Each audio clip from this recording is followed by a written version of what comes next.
Hi, this is Steven. Hey, Steven. Paul from Tri 102.5. Hi, Paul. How you doing? I'm well. How are you? I'm doing pretty well. Great. That's a great article you put up. Oh, thank you. I appreciate it. It was a fun one to report, too. So what made you want to write about that? Well, we had a discussion in the newsroom just talking about where different people ski, one from the newsroom, and we just found that people have to travel pretty far living in Fort Collins. And so that started the discussion, and then the discussion turned to Shark Tooth ski area, which I had no idea even existed. So that was pretty funny, people talking about that little hill in Windsor. And, so we just decided to dig into our archives a little bit and see where previous ski resort developments have been proposed. So we went from there and looked at the Cameron Pass area. So tell us about the ski fight, and do you think, is there any possibility that there would ever be a ski resort around the Cameron Pass area? Right. Yeah, the ski fight, I wasn't around then, but reading Coloradoan Archives and talking with Don Ewey, who was really the focal point of this fight between Gould and Walden, and then you have this Fred Sauer, this hotshot Californian developer, and he wanted this large resort, the resort at Seven Utes, with hotels and condominiums, and he wanted people coming from all over the world to this very remote area in northern Colorado, these tiny towns of Walden and Gould, and people were mad. People didn't want thousands of people coming up there, driving up the canyon, staying in this area that really doesn't see a lot of people throughout the year.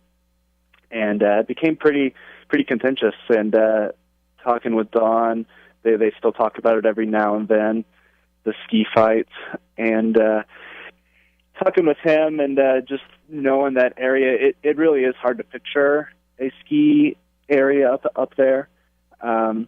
It's still pretty far from Fort Collins. There just aren't a lot of resources. These aren't towns that really have the potential to be ski towns. They're much more agricultural-based, logging-based. And for me, it is just really hard to picture a ski resort in that area, even though the skiing would be amazing. The backcountry skiing, Seven Utes there is a great mountain. But I just don't think the infrastructure is there for a large ski resort. Well, whenever I'm driving there on my way to Steamboat, I often find myself wishing that it was right there. Yeah. No, and I think a lot of people feel that sentiment. And having done a little bit of backcountry skiing up in the Cameron Pass area, it's great. It's great skiing. The funny thing about backcountry skiing now is that it is very popular, and there are quite a few people up there. You'll see the parking lot there at the top of Cameron Pass packed every weekend because the skiing is so good. Yeah, and it's like whenever I drive past that very top parking lot at Cameron and then start to head down the hill and kind of looking up at the chutes that come down from Noku Crags, that mountain, that just looks like ski slopes. Those are actually, I think they're probably avalanche created, but it looks like a ski resort with no chairlift there. Yeah. No, that's a great description. It definitely does. And but then, to think about that area, that's a wild area. I've seen moose just grazing right alongside the road, not even paying attention to the people who kind of stop there. And it's like, when you go up there, you got to make sure you have enough gas, because otherwise, there's nothing up there. And the change in that area would be so remarkable that it wouldn't even resemble what it is today if there was any kind of ski resort up there. Yeah, that Gould and Walden both pretty much shut down during the winter. They get some people up there during November into the hunting season, but for the most part, their services are pretty well shut down during the winter. And it definitely would be quite different if a lot of people were up there every weekend. As you were researching this, did you see any inkling of anybody who's still interested in trying to develop this area? I did not. talked a little bit with the land board, and they haven't heard any new development ideas.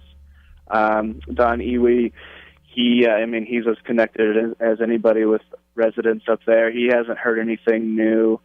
And when I reported this and have since received several emails, they had no idea that developments had even been approached in the 90s. And so, no, haven't really heard any inklings of anything new being developed up there. Yeah, and it seems like there's so much red tape, there are so many different issues for a developer to have to go through that they probably just pull their money back and don't even want to get involved in it because, if they even could get approval from the people that are there, then they have to probably jump through a lot more hoops, governmental hoops and national forest and federal land and wildlife and all that kind of stuff. So it'd probably be an effort that I don't know if anybody's interested in taking that on, right? That is very true. You're going to have to pour a lot of money in it, and as the ski industry is also kind of changing too, to where you can have great skiing, but you got to keep people up there, and so that's why it needs to be this large development of condos, apartments, houses, that sort of thing, and you're just looking at more and more land developed, more and more permits needed. And it's a lot of hoops to jump through, and it is a long process. I don't think you're looking at starting a process now and having a ski resort up in 5 years. I think it's more of a 15 to 20 year window. Yeah. Well, great. I really enjoyed the article. I'm writing something to share it, a little opinion piece on our blog, and I'll share it. And I'm going to put some of this on the air tomorrow, and the rest of this interview will be on the blog post. So let's connect, and I'll keep my eyes on your stuff because it was fun talking to you today. Awesome, thanks, Paul. I appreciate it, and I've come across some of your stuff before too. I know you're a outdoor enthusiast, so I appreciate the time.